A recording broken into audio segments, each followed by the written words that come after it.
Blockhead-Hans by Andrew Lang. Far away in the country lay an old manor house, where lived an old squire who had 2 sons. They thought themselves so clever that if they had known only half of what they did know, it would have been quite enough. They both wanted to marry the king's daughter, for she had proclaimed that she would have for her husband the man who knew best how to choose his words. Both prepared for the wooing a whole week, which was the longest time allowed them.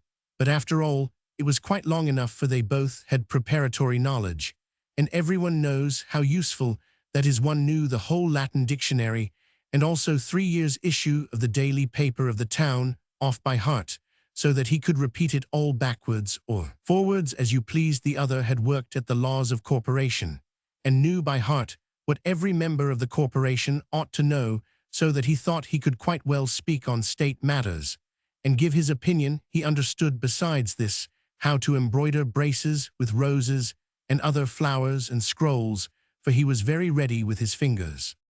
"I shall win the king's daughter," they both cried. Their old father gave each of them a fine horse. The one who knew the dictionary and the daily paper by heart had a black horse, while the other, who was so clever at corporation law, had a milk-white one.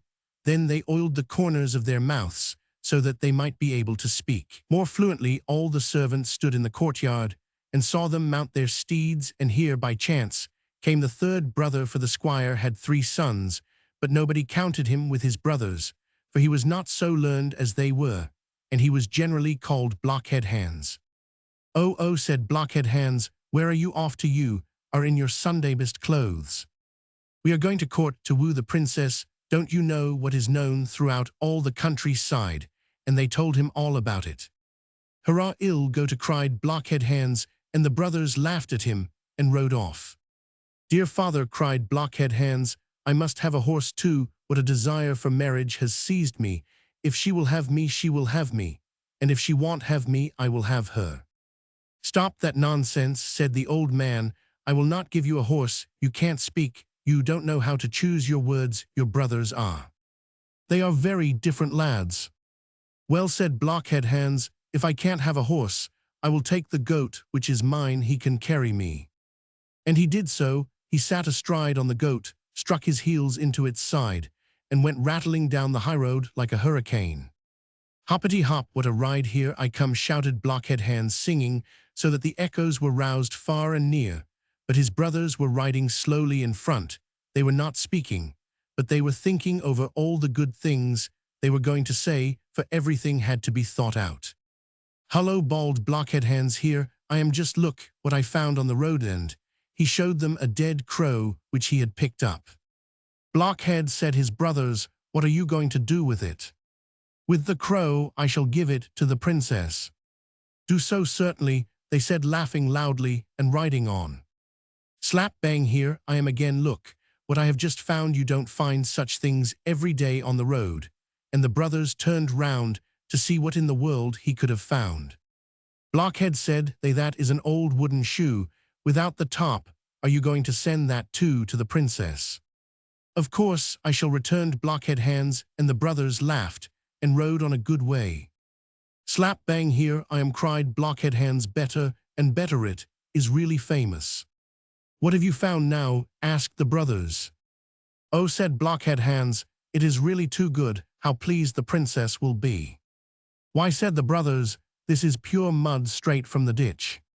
"Of course it is," said Blockhead-Hans, "and it is the best kind. Look how it runs through one's fingers." And so saying, he filled his pocket with the mud. But the brothers rode on so fast that dust and sparks flew all around, and they reached the gate of the town a good hour before Blockhead-Hans. Here came the suitors, numbered according to their arrival, and they were ranged in rows, 6 in each row, and they were so tightly packed that they could not move their arms. This was a very good thing, for otherwise they would have torn each other in pieces, merely because the one was in front of the other. All the country people were standing round the king's throne, and were crowded together in thick masses almost out of the windows to see the princess receive the suitors. And as each one came into the room, all his fine phrases went out like a candle. "It doesn't matter," said the princess, "away out with him." At last she came to the row in which the brother who knew the dictionary by heart was, but he did not know it any longer. He had quite forgotten it in the rank and file, and the floor creaked, and the ceiling was all made of glass mirrors, so that he saw himself standing on his head, and by each window were standing 3 reporters and an editor, and each of them was writing down what was said to publish it in the paper that came out and was sold at the street corners for a penny. It was fearful, and they had made up the fire so hot that it was grilling. "It is hot in here, isn't it?" said the suitor. "Of course it is. My father is roasting young chickens today," said the princess. Ahem, there he stood like an idiot. He was not prepared for such a speech. He did not know what to say, although he wanted to say something witty. Ahem. "It doesn't matter," said the princess. "Take him out," and out he had to go. Now the other brother entered. "How hot it is," he said.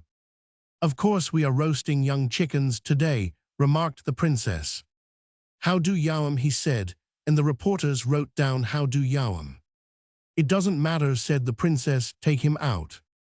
Now Blockhead-Hans came in. He rode his goat right into the hall.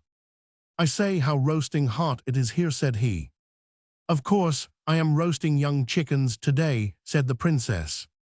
"That's good," replied Blockhead-Hans. "Then can I roast a crow with them?" "With the greatest of pleasure," said the princess. "But have you anything you can roast them in, for I have neither pot nor saucepan." "Oh, rather," said Blockhead-Hans. "Here is a cooking implement with tin rings," and he drew out the old wooden shoe and laid the crow in it.